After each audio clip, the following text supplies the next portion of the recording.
आपकी जो फ्रस्ट्रेशन है वो आप इस तरह बच्चे पे निकाल रहे होते हैं और बच्चे ने मोबाइल मांगा एक्स्ट्रा और आपने कहा नहीं आज मैं दूंगी ही नहीं। हर चीज़ में बच्चों को ना ना बोलें।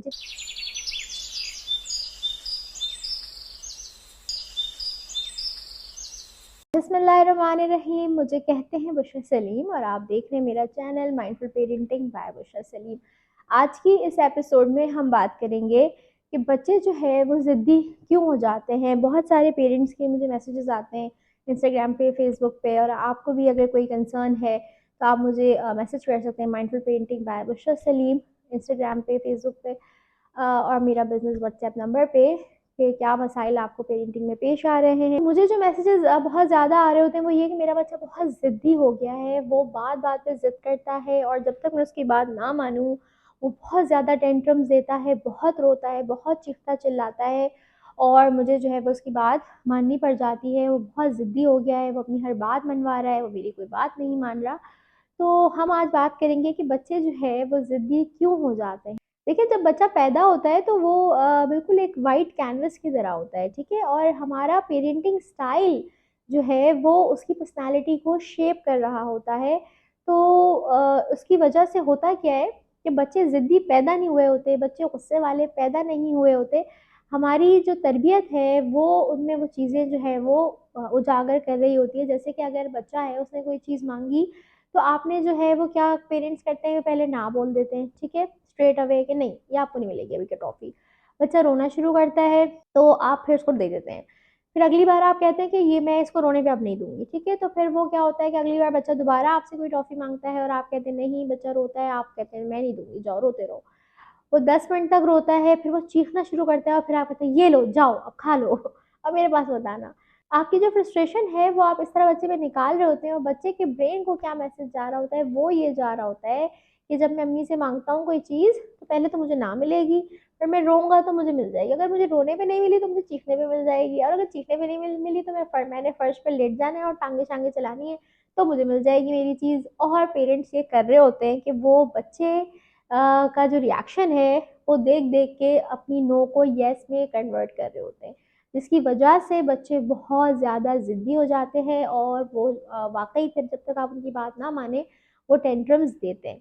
तो इसका जो वजह है वो हमें पता चल गई कि हम ही हैं वो कसूरवार, जो हम बच्चों को नो बोलते हैं फिर हम येस बोल देते हैं। तो बच्चा का ब्रेन जो है वो कंफ्यूज्ड है, उसको पता है कि मेरी माँ की जो नो है ना वो कोई नो नहीं है, मतलब वो येस में कन्वर्ट हो सकती है, just I have to do थोड़ा मुझे रोना धोना है तो मुझे ये मिल जाएगी वो चीज़, ठीक। तो अब आपने क्या करना है कि आपने बहुत सोच समझ के नो बोलनी है।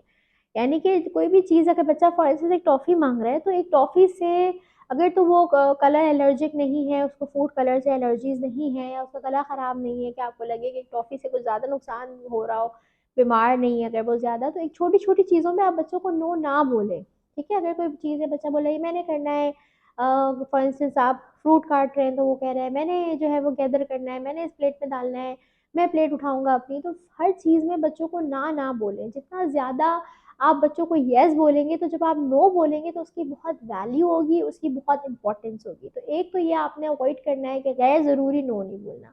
दूसरा आपने ये करना है कि जब भी नो बोलना है तो बहुत सोच समझ के बोलना है कि वो आपने जो नो बोलना है वो बहुत वैलिड होना चाहिए। फॉर इंस्टेंस बच्चे ने छुरी उठा ली तो अब आपने छुरी तो उसको देनी ही नहीं ना, वो तो एक डेंजरस चीज़ हो गई, तो डेंजरस चीज़ों पे तो आपने नो बोलना है, ठीक है। तो आपने तब आपने कहना है it's not okay to take this, it's dangerous thing. छोटे बच्चों के लिए आप सिर्फ डेंजरस का वर्ड यूज़ करते हैं वो समझ जाते हैं। इट्स नॉट सेफ का वर्ड आप यूज़ कर सकते हैं तो वो बच्चे समझ जाते हैं, क्योंकि जब बच्चे छोटे होते हैं तो कोड वर्ड्स उनको समझ आता है। अब लंबा लंबा भाषण देने बैठ जाए, नहीं लेते छुरी और अच्छी बात नहीं है और खतरनाक है और लग जाएगा और ये हो जाएगा और उसको ये हो गया था, तो इतना लंबा बच्चे का ब्रेन नहीं प्रोसेस कर सकता। आपने सिर्फ बोलना इट्स नॉट सेफ बेटा, और आपने रिस्पेक्टफुली उसके हाथ से ले ली, वो रो रहा है तो आपने उसको वैलिडेट कर दिया। तो होता क्या है कि अब आपने इन गलती से अवॉइड करना है कि एक तो आपने गैर ज़रूरी नहीं नो बोलना, दूसरा आपने बहुत सोच समझ के बोलना है, तीसरा जब आप नो बोलें तो आपने फिर उस पर कायम रहना है, ठीक है। अब अगर आप फर्स्ट टाइम ये चीज़ करेंगे तो आपका बच्चा, चूँकि उसको आदत नहीं है और उसके ब्रेन के पास जब जितनी प्रोग्रामिंग है, जो मैसेजेस गए हुए हैं वो यही है कि अम्मा जो है वो नो को येस कर देती है, तो वो उस दिन जो है बहुत बड़ा टेंट्रम थ्रो करेगा। लेकिन आपने बहुत सोच समझ के नो बोला होगा, बहुत वैलिड चीज़ पे बोला होगा। लेम चीज़ों पे मैं कहती हूँ छोटी छोटी चीज़ें अगर तो उन जैसे चॉकलेट मांग रहा है, टॉफ़ी मांग रहा है, इस तरह की चीज़ें हैं, तो उस पे जो है आप वो दे दें, उसमें इतना कोई इशू नहीं होता। लेकिन अगर कोई जैसे मोबाइल है, स्क्रीन टाइम, ठीक है, अब वो स्क्रीन ऐसी चीज़ है कि आप एक्स्ट्रा नहीं दे सकते। अगर आपने दिन का जितना भी टाइम डिसाइड किया है उसके बाद अगर आप वो बच्चा मांग रहा है और आपकी आदत है कि जब वो बहुत होता था तो आप दे देते स्क्रीन, लेकिन आपने उस दिन कहा, और ये आपने तब करना है पहली बार स्पेशली जब आपके अंदर एनर्जी हो और आपका मूड अच्छा हो, क्योंकि जिस दिन वो टेंट्रम थ्रो करेगा तो फिर आप ही हैं जिसने सारा एब्जॉर्ब करना है और उसको भी संभालना है और खुद को भी संभालना है। तो उस दिन ये चीज़ मत करिएगा कि मेरी वीडियो देखी और उस दिन बहुत थके हुए थे, खाना वाना पकाया हुआ था और बच्चे ने मोबाइल मांगा एक्स्ट्रा और आपने कहा नहीं आज मैं दूंगी ही नहीं। अब खुद भी फ्रस्ट्रेटेड और वो भी रो रहा है और फिर और गुस्सा आ गया बच्चे पे, तो ये गलती नहीं करनी। क्योंकि आपके बच्चे को आदत है कि आप नो में यस करते हैं, तो आपने जब ये आदत को चेंज करना है तो उस दिन आपके अंदर एनर्जी का होना बहुत ज़रूरी है। तो आपने क्या करना है कि जिस दिन आपके अंदर एनर्जी हो उस दिन आपने कहना है कि आज आपको मोबाइल नहीं मिलेगा, आपने जितना स्क्रीन टाइम हमने डिसाइड किया था वो आप देख चुके हैं, ठीक है। वो रोएगा, आप बोला आई अंडरस्टैंड आपको मोबाइल चाहिए और मामा जो है वो नहीं दे सकती क्योंकि हमारा टाइम पूरा हो गया है। हाँ लेकिन इसमें रोना तो आता है, दिल चाह रहा है ना मोबाइल का, हाँ दिल तो चाहता है मोबाइल का। जब आप बच्चों को वैलिडेट कर रहे होते हैं तो कहते हैं रो लो बेटा, इट्स ओके, टुकड़ा है, रोना तो आता है ना इस बात पे, दिल चाह रहा हो किसी चीज़ का, वो ना मिले तो रोना तो आएगा।